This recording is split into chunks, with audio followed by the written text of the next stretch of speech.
Hello students, this is Ambus sir. In continuation of lecture 3, today we will start megasporogenesis followed by megagametogenesis. Before we start, let's recapitulate the main points of a typical ovule. So students, this is a diagram of a typical ovule, which is also called as anatropous ovule. Students, in this diagram, two parts are visible. This is the one part is this one, which is called body of the ovule, and this is the another part which is called stalk of the ovule. Also it is called funicle. Now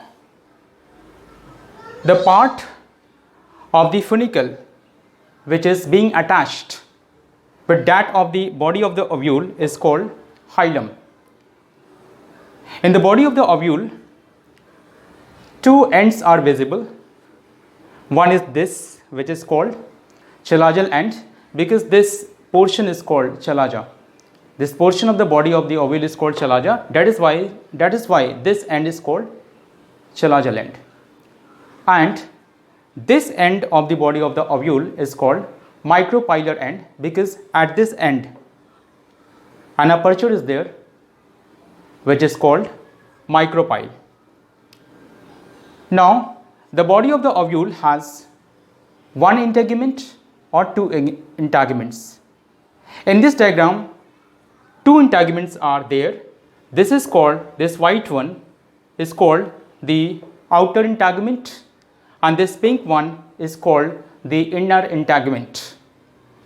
Now these two integuments, they cover a tissue which is called nucellus. Now at the center of the nucellus there is female gametophyte. In this female gametophyte we observe 7 cells. 3 cells which are called as antipodal cells or antipodals, they are towards the chalazial end, and 3 cells which are called as egg apparatus. In this egg apparatus, at the center there is the egg cell, and on the sides 2 cells are there which are called synergids. So 3 cells in this way are towards the micropylar end, and at the center there is a large cell which is called central cell. In this way, a typical female gametophyte has 7 cells, and also it is 7 nucleate. Now in this diagram, what we are observing? In fact, here we are observing 2 generations. In class 11th, dear students, in chapter 3, in the name of the plant kingdom, you have studied about the alternation of generation in plants. So the integuments, the nucellus, funicle, all these structures, they are showing the sporophytic generation, because here the cells have diploidy 2n. The cells are diploid and their ploidy is 2n, and in the center the gametophyte is there, which is actually another generation. Here all the cells are haploid, means their ploidy is n, because these cells have come into the existence because of meiosis. So in this way, two generations are visible in this ovule. Students, one more thing is you must understand that the part of this funicle, some part of the, in some of the, in ovules, the part of the funicle, it surrounds the body of the ovule and it reaches the chalaja. So this part is called raphe. Now, let us understand the megasporogenesis.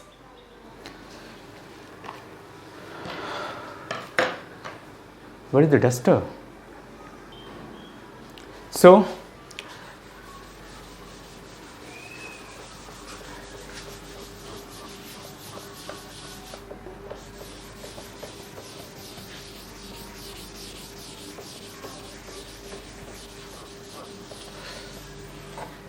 megasporogenesis.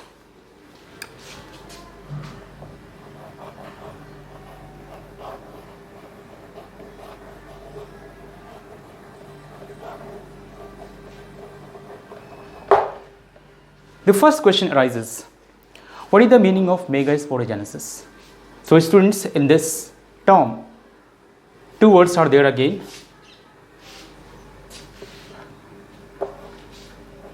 Mega plus sporogenesis.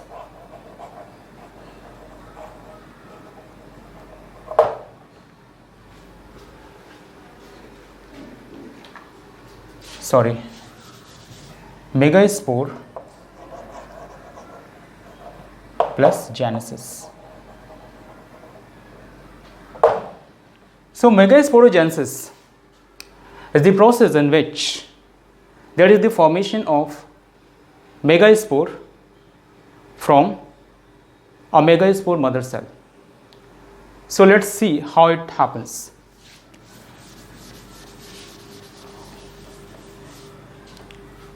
In the initial stage of the ovule development, it is just a mass of nucellus.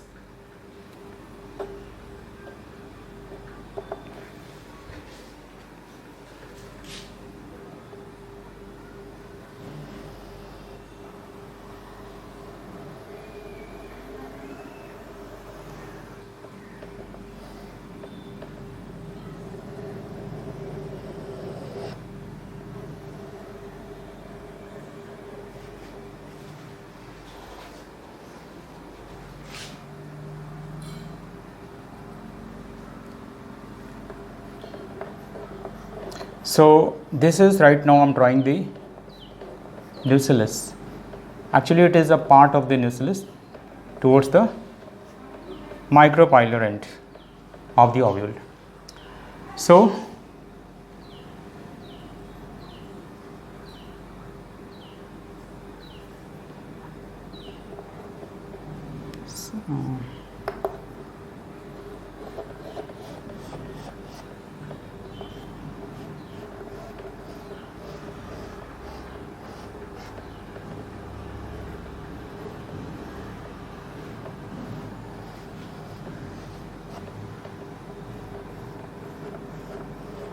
this is the outermost layer of the nucellus, which is called as epidermis, and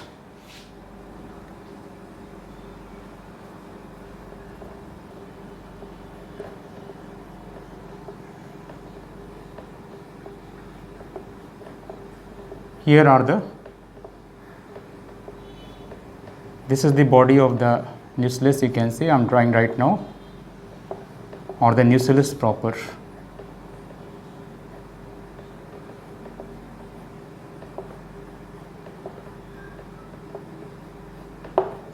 These are the, the nucellus is a mass of the parenchymatous cells. So that I am drawing right now.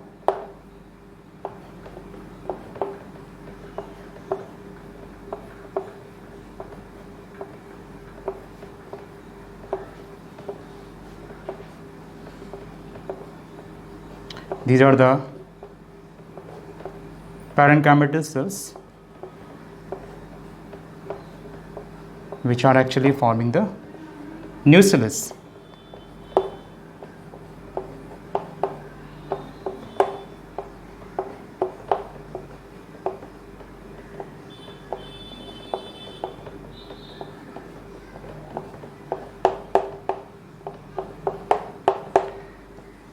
So, in the initial stage of the ovule formation, this is the part of the nucellus. Students, this end is showing the micropylar end.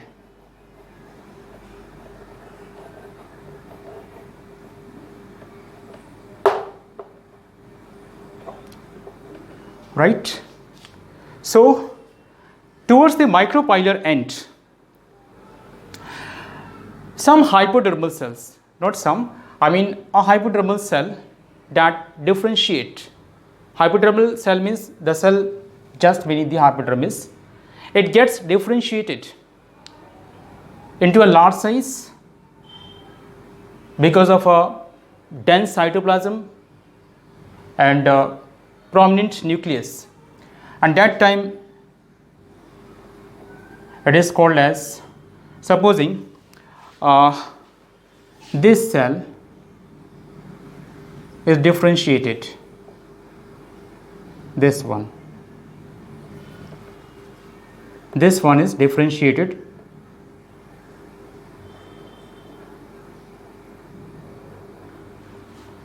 into a cell which is now called as initial archisporial cell. How it has been differentiated? Because it has a large size, because of the, I mean it has a dense cytoplasm and prominent nucleus, and now it is called as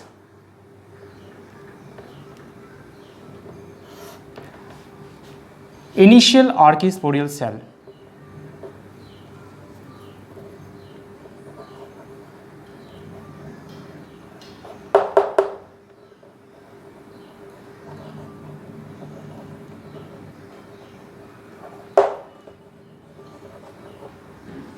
Now, this initial archisporial cell divides periclinally. I mean it undergoes a periclinal division. In this way, one cell is cut towards the epidermis, which is called as primary parietal cell, and one cell is cut towards the, I mean center of this nucellus, and that is called as the primary sporogenous cell. What I told? Primary parietal cell,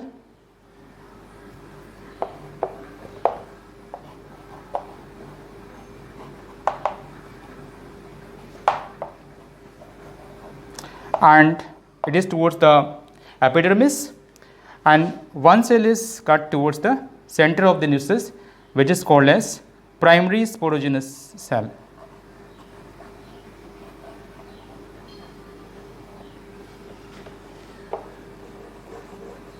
Right? Now, this is one explanation given in some of the books, but what says the NCERT? In NCERT, it has been explained that the initial archisporial cell, it directly behaves as a megaspore mother cell. Right? Again I am repeating. In some of the books it has been explained that the archisporial cell undergoes periclinal division. Now, one cell is cut towards the epidermis, which is called primary parietal cell, and one cell is cut towards the center, which is called primary sporogenous cell. Now, primary parietal cell further undergoes divisions and it forms a wall layer beneath the epidermis. In this way, the primary sporogenous cell shifted deep into the nucellus. But primary sporogenous cell doesn't undergo any division. Instead of it it directly behaves as a megaspore mother cell. This is the explanation given in some of the books. But in NCERT, it has been explained that the archisporial initial cell directly behaves as a megaspore mother cell. Right? Okay.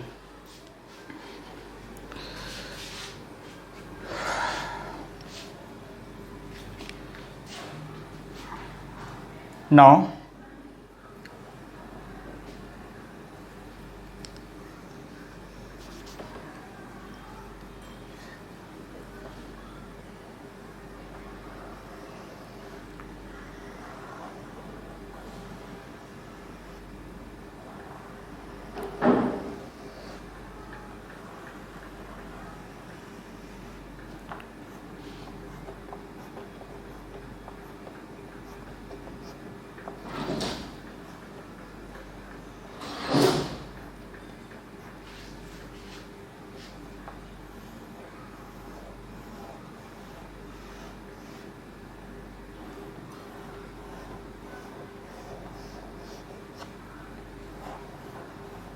these cells are actually exhibiting the nucellus, which I am drawing right now.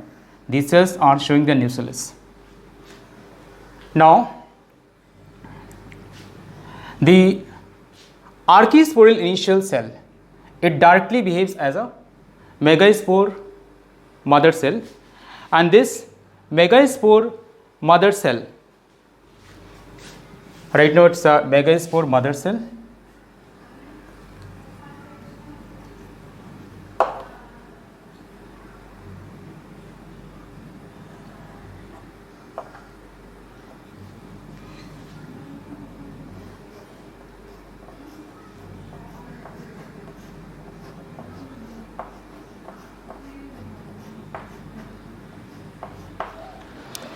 This is the part of the nucellus, and this is the megaspore mother cell.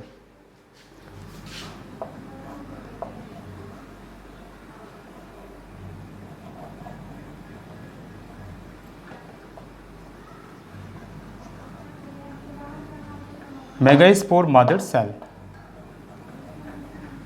Right, students?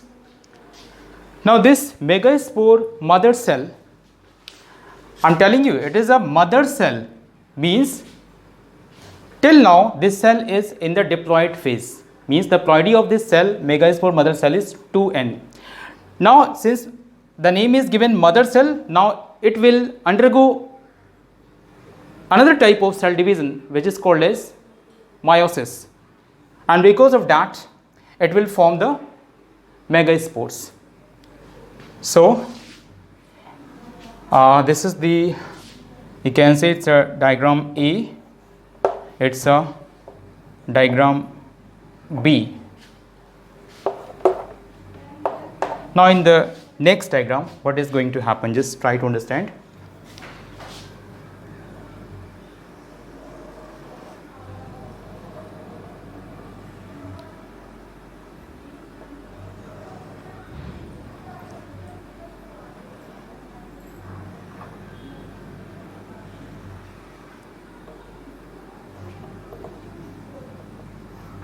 This again the part of the nucellus.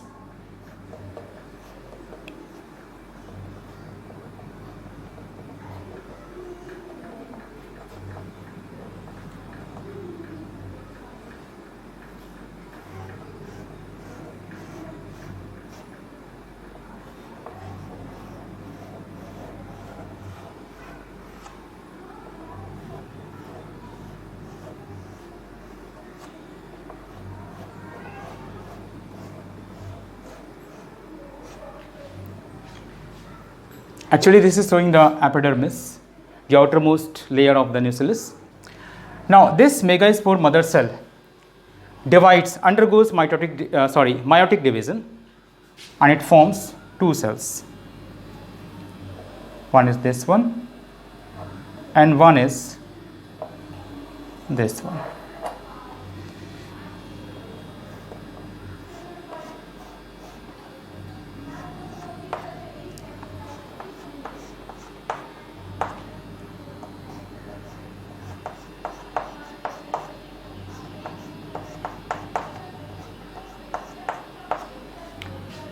So just you must understand, this is again the same end is there, micropylar end.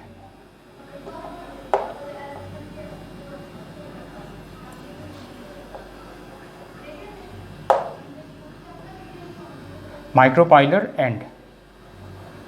Here again the same is micropylar end. No need to write, you just try to understand. Okay. Now two cells are formed. Now students try to understand. Okay. This is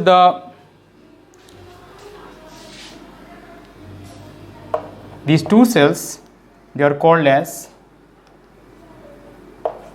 microspore. Sorry, not microspore, it's a megaspore.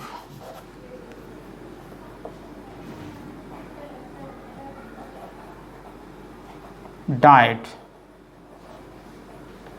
megaspore diet, right? Students, just try to understand. In class 11th you have studied cell division, where two types of the cell divisions are there, mitosis and meiosis. Just try to understand this meiosis. Supposing it's a mother cell is in the diploid condition, diploid is 2n. Now this mother cell undergoes meiosis, and you know in meiosis division takes place two times, the first meiotic division and the second meiotic division. So this is the first meiotic division.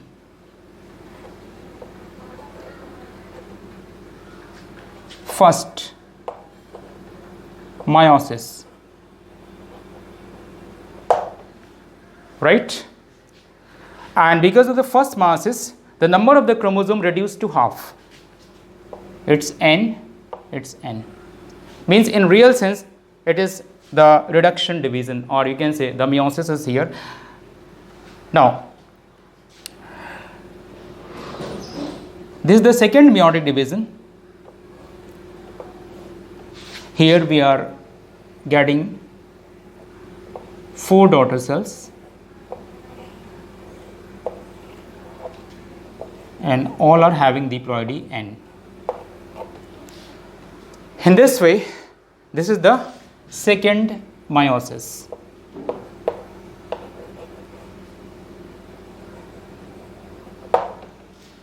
First meiosis and second meiosis. Together, this is the meiosis. So, meiosis first is actually reductional in nature, because here what we are observing, the number of the chromosome is reduced to half, but meiosis second is equational in nature, because the number of the chromosome is equal again in the daughter cells. So the same thing is here right now. Two cells are here, and I have written here megaspore diet. Actually, this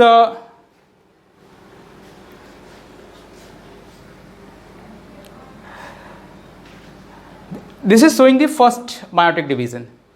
This one, the first meiotic division, and two haploid cells are formed. So this is these are in the form of the diet. These are formed together, attached with each other. So this is the megaspore diet. Understood?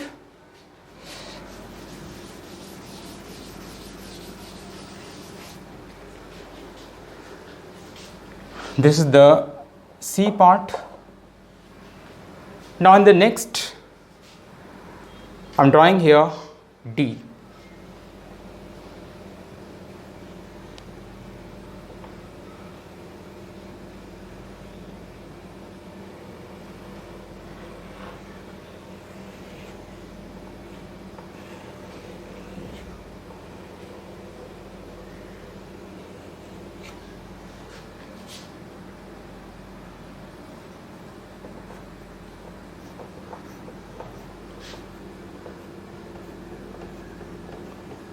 This is the part of the nucellus. Right now I am drawing the outermost layer, you can say, the epidermis.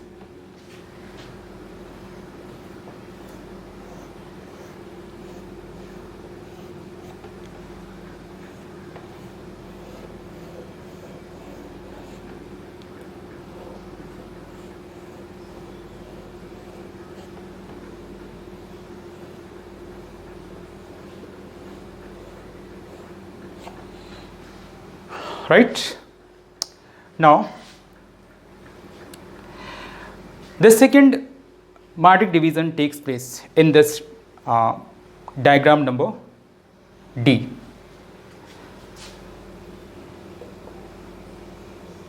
This is 1 megaspore, sorry.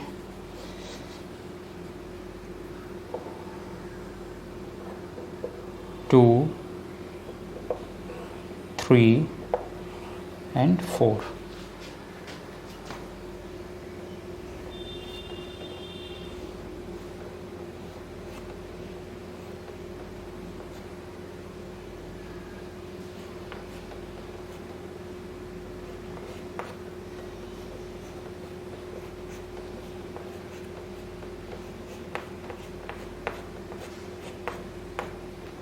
Right?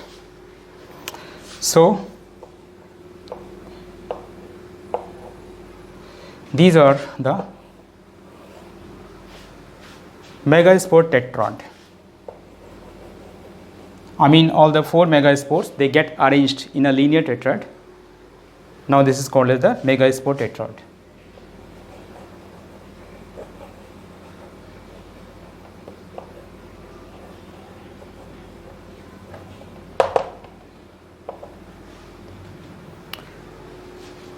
So, students, till now, what we have studied? We have studied the megasporogenesis. So, these are different parts A, B, C and D. Again writing is a micropylar and micropylar end. So, okay. So, in this way, these 4 megaspores are formed because of the meiosis in the megaspore mother cell. Out of these 4 megaspores, 3 megaspores which are towards the micropylar end, they start degenerating and eventually they degenerate, right? I mean, this one, this and this. These 3 which are towards the micropylar end, they start degenerating, right? And one remains intact, and this, the remaining megaspore is now called as the functional megaspore. So, the name of this diagram, whatever I have drawn till now, different stages of megasporogenesis.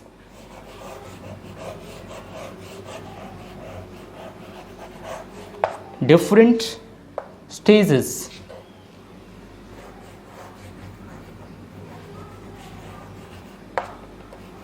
of megasporogenesis.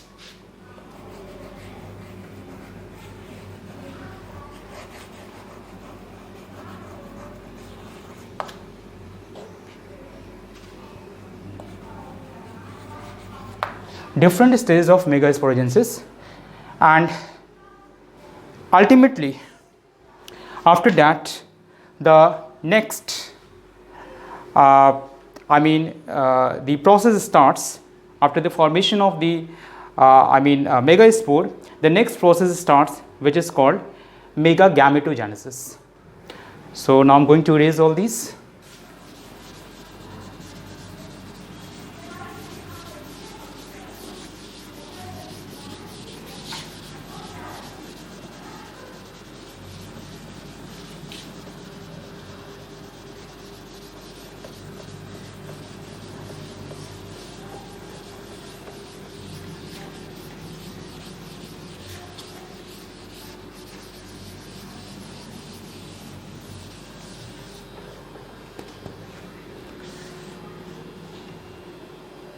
Now students, the next process is the megagametogenesis.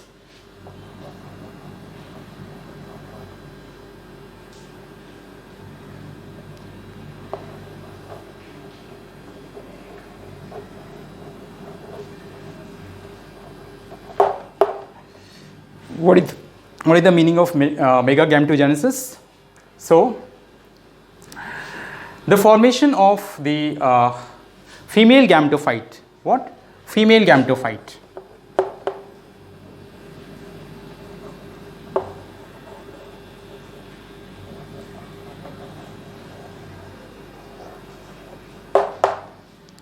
Or embryo sac.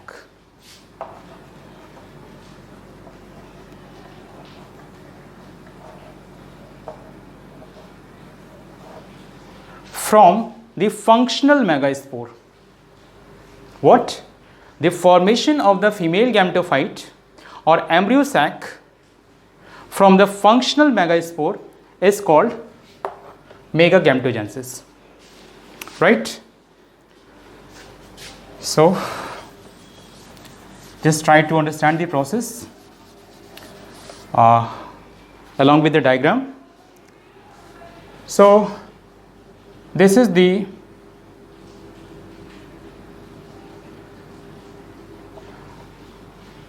functional megaspore and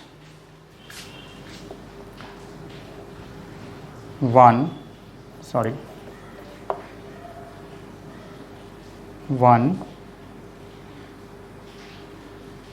2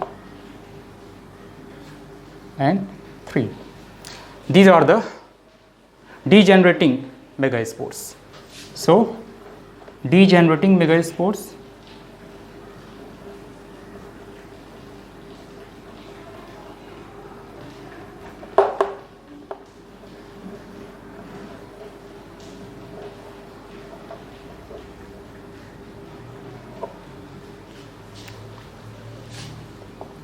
and this is the functional megaspore.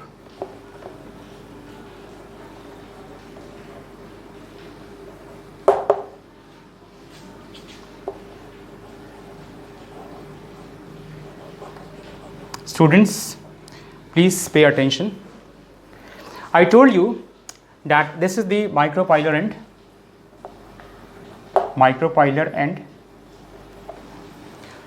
I told you that 3 megaspores which are towards the micropylar end, they start degenerating and one remains intact, which is called as the functional megaspore. Now this functional megaspore is responsible to form the female gametophyte or embryo sac, right? Now this is the illustration A. Now what happens next? This, the functional megaspore, it gets somewhat bigger in size and its nucleus undergoes mitotic division. This is one nucleus and this is another nucleus. So this functional megaspore, the nucleus of the functional megaspore undergoes mitotic division, giving rise to daughter nuclei. Here cell wall formation is not there, only the division of the nucleus is there. Now these 2 nuclei, they move towards their respective poles, one towards the micropylar end and other towards the chalazal end. Now this is the diagram B.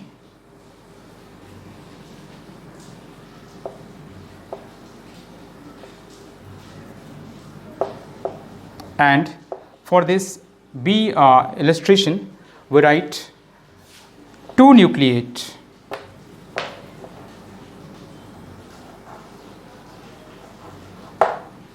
embryo sac.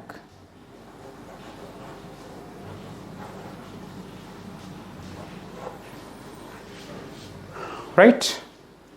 Now, again this functional megaspore gets bigger in size. Anybody will tell me how the size is continuously increased? It is because of the formation of vacuoles in the cytoplasm, right? Here vacuoles are formed, that's why the size is getting bigger. Now,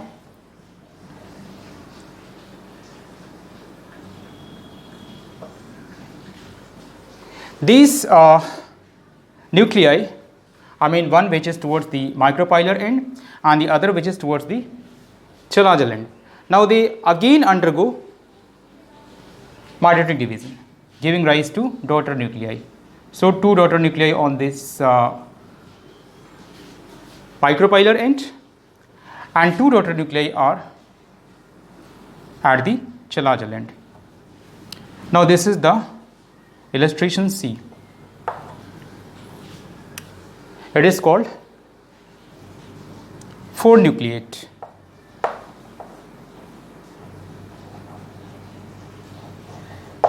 embryo sac.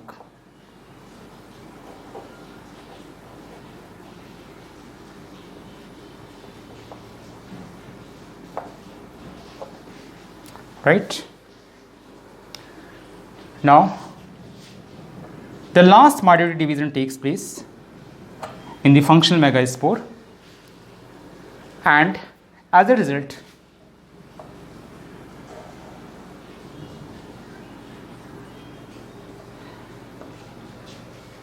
towards the micropylar end, now 4 daughter nuclei become visible. In the same way, towards the chelazal end, again 4 nuclei come into existence. And this is the illustration D, and it is called 8-nucleate embryo sac.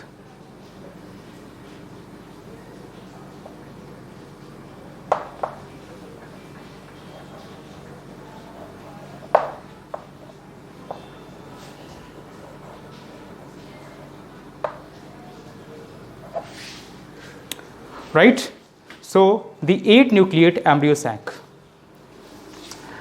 Now students, again just I'm going to repeat it. This is the functional megaspore. Actually 4 megaspores form because of the megasporogenesis, but here at the time of the megagametogenesis, out of the 4 megaspores, 3 which are towards the micropylar end, they starts degenerating, right? They start degenerating and one remains intact, and now it is called as what? It is called as the functional megaspore. Now this functional megaspore which is towards the chelazal end, right? This gets bigger in size because of the formation of the vacuole, and now the nucleus of this functional megaspore undergoes mitotic division. I mean, it undergoes 3 consecutive mitotic divisions. The first mitotic division, second mitotic division, and the third mitotic division. Right? So in the first mitotic division, 2 nuclei, they become visible in the megaspore, functional megaspore, and the condition is called 2-nucleate embryo sac. After the second mitotic division, in the functional megaspore, 4 nuclei become visible, and this condition is called 4-nucleate embryo sac. And finally, after the third mitotic division, 8 nuclei, they become visible in the functional megaspore, and in this way we get the 8-nucleate embryo sac. Right? Now Out of these 8 nuclei, till now there is not the wall formation. It is simply the free nuclear division. There is not any wall formation among the nuclei, right? But after the 8 nucleotide stage, I mean, one nucleus from the micropylar end and one nucleus from the chalazal end. I am drawing here.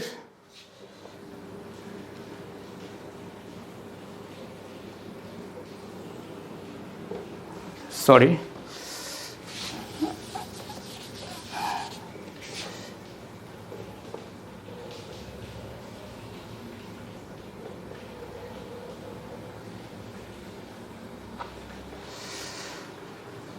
One nucleus from the micropylar.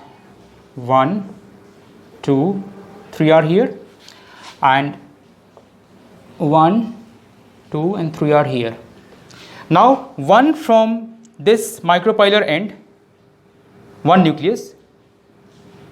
Now, it has moved towards the center. Supposing right now it is here, and one nucleus from the chalazal end also moves towards the center, supposing it is here. Now these are called as the polar nuclei. These nuclei which have moved from the respective ends, now they are called as the polar nuclei. This is called, this one which has moved from this micropylar end, that is called upper polar nucleus. What? It's a upper polar nucleus because micropyle is on the upper, it is at the upper end of the ovule. So this one, this nucleus which has moved from this micropylar end is called upper polar nucleus, and this nucleus which has moved from the chalazal end to the center, it is called the lower polar nucleus, right? Or you can say the basal polar nucleus, because chalazal is showing the base of the ovule.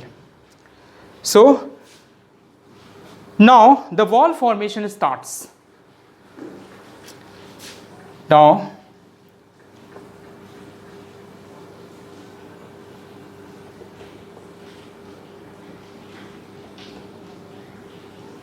yes. Now the wall formation starts. Now 3 cells become visible at the micropylar end. This is the micropylar end.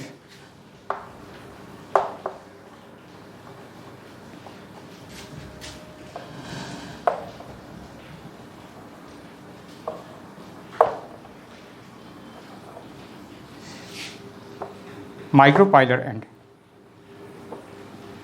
right? And in the same way, 3 cells, they become visible towards the chalazal end, right? So the cells which are towards the micropylar end, they actually form the egg apparatus. Now these are the at the center, this is actually the egg cell,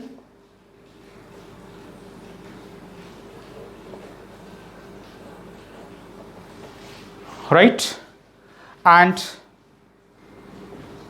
at the sides, this one and this one, these are the synergids.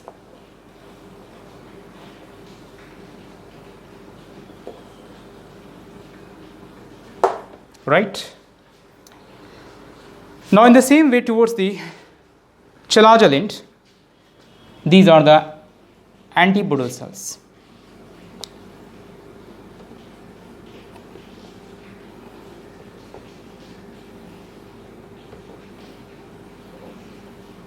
Antipodal cells.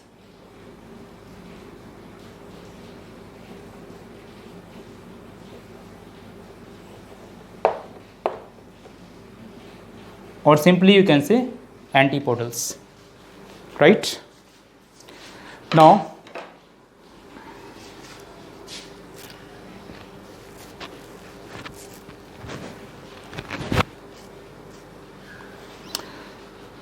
these two polar nuclei, just I'm drawing one more here.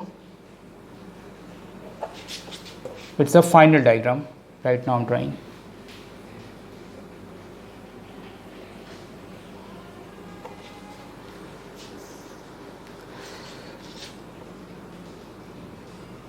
Micropilar end, so here will be the egg apparatus.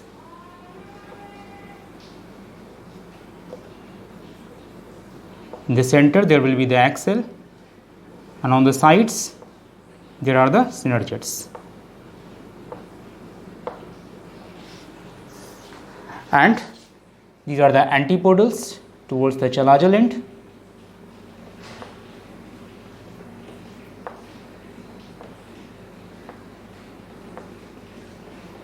Right? Now these two polar nuclei, they fuse. In this illustration they fuse, and in this way gives rise, after fusion they give rise what? They give rise to secondary nucleus.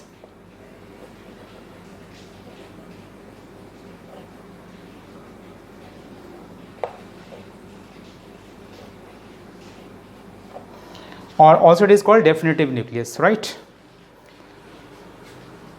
Now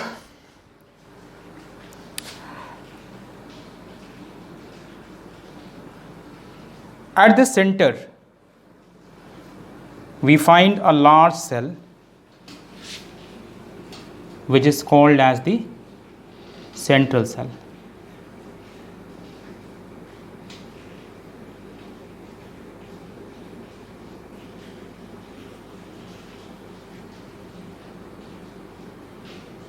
Right, students? This is the central cell and this is the nucleus of the central cell, right? So again I'm labeling, this is the egg cell,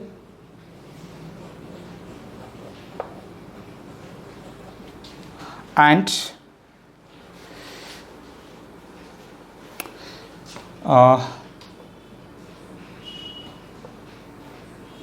these are the synergids.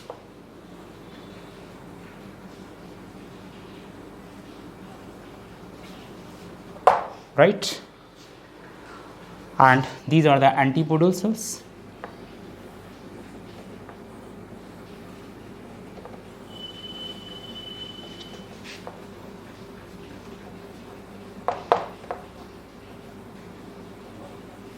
In short, antipodals we can write.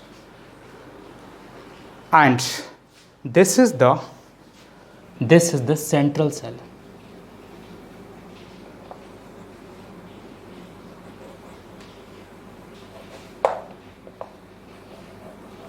Right? In this way we got, here it is the female gametophyte. So this is the female gametophyte. Why it is called female gametophyte? Because here all the cells, I mean the synergids, the egg cell, the antipodals and the central cell, all are haploid, right?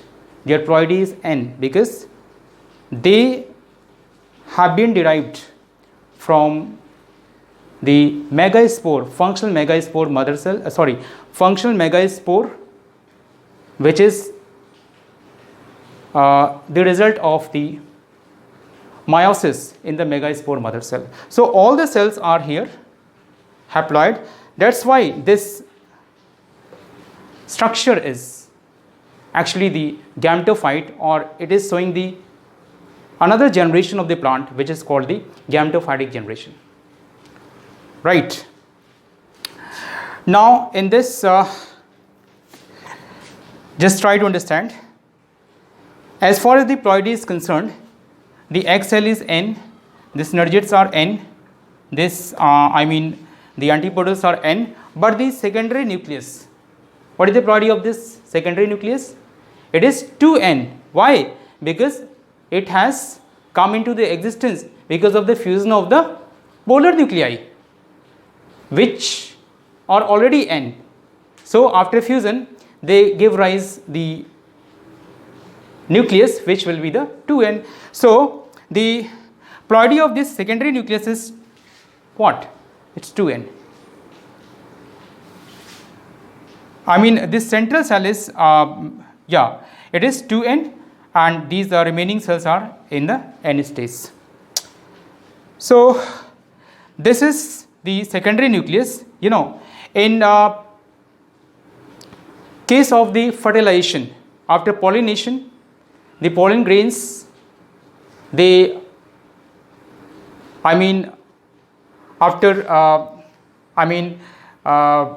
being received on the stigma, they start germination, and as a result the pollen tube comes out from the pollen grain, and in that pollen tube two gametes are there. One gamete fuses with this egg cell, and the resultant cell is now called as the zygote, and zygote is the first cell of the next generation, that is the sporophytic generation, because it has the ploidy 2N. Okay. And the second male gamete, it fuses with this secondary nucleus which is already 2N. So after the addition of one more male gamete or a haploid cell, it becomes 3N. So this is actually the female gametophyte. So again I am just giving a short recap. So in case of this today's topic, we have just discussed the megasporogenesis followed by megagametogenesis. In megasporogenesis we have discussed the formation of the megaspores by meiosis in the megaspore mother cell, and in megagametogenesis we have discussed that the functional megaspore that undergoes consecutive mitotic divisions resulting into the formation of this female gametophyte. Dear students, as far as the development of the embryo sac is concerned, there are three types of the embryo sac.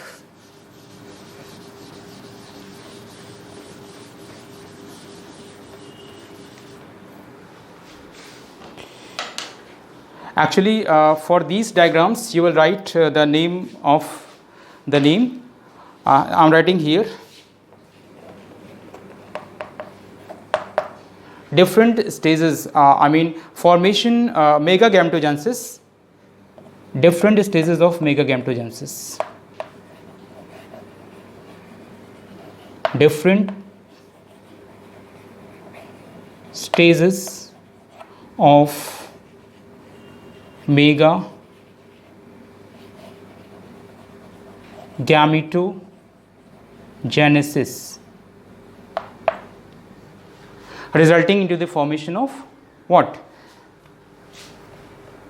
Female gametophyte or embryo sac, right?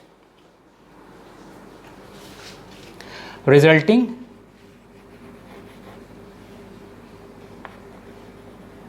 into the formation of